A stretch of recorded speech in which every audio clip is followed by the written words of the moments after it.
citrus sodas and Gatorade. And why? Because they contain a compound called BVO, or brominated vegetable oil. And this is very toxic to our health. We'll find them in things like Mountain Dew. So quite often what you'll notice is that these products, if you see them in another country, that the company has literally removed the BVO, the brominated vegetable oil, from the product, and now it's a healthier version of that. We see that with for instance, the Mexican Coke. Everybody's heard of it like a Mexican Coca-Cola, okay? It's called that simply because they removed the high fructose corn syrup, which is detrimental to our health, and put in a quote unquote natural sugar, okay? So number one, citrus sodas and also Gatorade. Now imagine that, Gatorade, we give this to athletes. They drink it during the game, during halftime, while training, and they're drinking this compound, as basically you can call it. Unfortunately, that is detrimental to their health. And number two is Marino Cherries, okay? Now, why is that important? Because you would think that this is a fruit and that life is sweet and everybody wants a cherry on top. But the unfortunate thing about Marino Cherries is that the reason why they're so red, because they add a dye to it, and that dye is called red number 40. And that red number 40 is highly allergenic and highly toxic to our gut health. So next time you're having a banana split or having a cake and you see those cherries on top, that's exactly what that is. So that comes in at number two. Number three,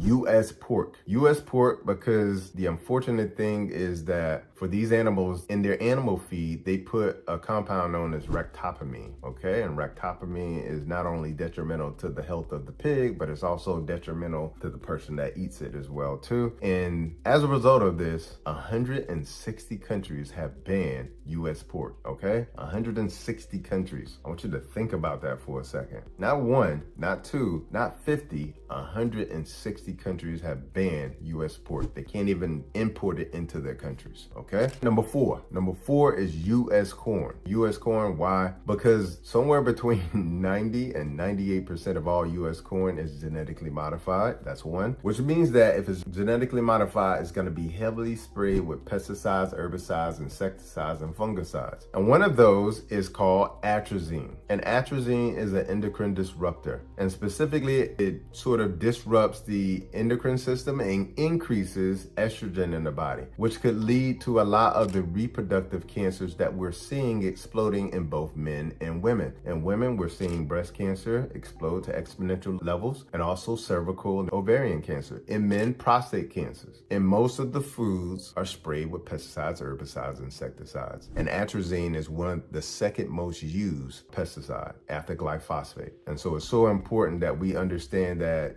even corn, is on this list because it's genetically modified and it's sprayed with a chemical that disrupts your endocrine system and can lead to cancer. Number five is prepackaged ground beef. The ground beef that you would make like a hamburger with. And why? Because with this ground beef, they use a filler in it, and that filler is called pink slime filler. And I didn't make that word up for myself. Pink slime filler. And the reason why that's so dangerous is because that pink slime filler is treated with ammonia gas. Not making that up either. Treated with ammonia gas. So as a result, prepackaged ground beef from the US is banned in other countries. Number six, farm-raised fish and salmon, okay? Why? Because the unfortunate thing is when they're farm-raised, they are fed a chemical cocktail, methyl mercury, dioxin, and antibiotics, okay? Now, I know what you're thinking, well, thank God I bought a wild-caught salmon. Well, the unfortunate thing is that many of the products that you think are wild-caught aren't actually wild-caught. And the best way I can explain that to you is I do a class with my membership program, Tribe Healing Community. And when I'm doing this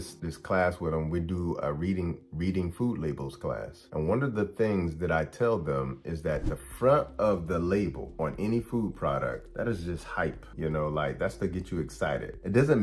Most of it doesn't mean anything. And what I mean by that is many of the labels that they put on the front, like all natural, is not regulated. And as a result, you may be thinking that you're getting something all natural, but that's actually not a label that is regulated. You take something like USDA USDA organic, that's a regulated label. Now, albeit most of the brands still take advantage of that because USDA organic still means that only 80% has to be organic and 20% can still be whatever. But the point I'm trying to make here is that a lot of times when you're thinking you're getting something like grass-fed, that animal may have been grass-fed, but it wasn't raised grass-fed, meaning it was born into a livestock farm where the animals were literally shoulder to shoulder and they were fed genetically modified corn and soy, and then they took that animal at a certain age and then put it on a green pasture, let's say for 2 months. That's grass-fed, okay? So don't be tricked by the front of the label is what I'm trying to say, all right? But yes, farm-raised fish and salmon fed a chemical cocktail that is composed of methyl mercury, which is why so many people are starting to have mercury toxicity, dioxins, and antibiotics. Number 7, cereal brands. So the reason why I wanted to bring this up is because many of the cereals that are banned in other countries, many of these cereals, our children wake up every morning and eat.